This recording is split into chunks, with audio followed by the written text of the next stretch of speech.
همیشه خستم از کلام قصار و راویانی که قصد میکنند در شفای حال من.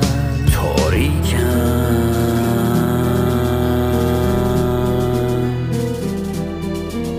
فردا سراغ من بیا، یک روزه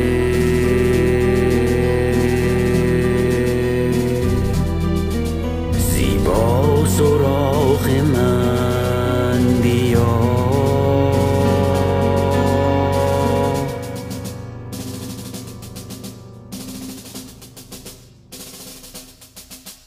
امروز از هم گسستم اگه بال و پر شکستم و به پرتگاه غم رسیده گام‌های من.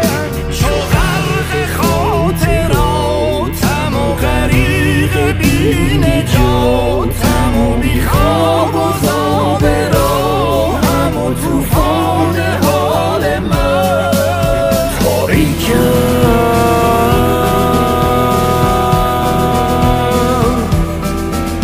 فردا سراغ من بیا،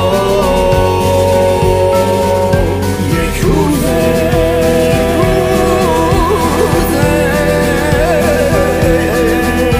زیبا سراغ من بیا.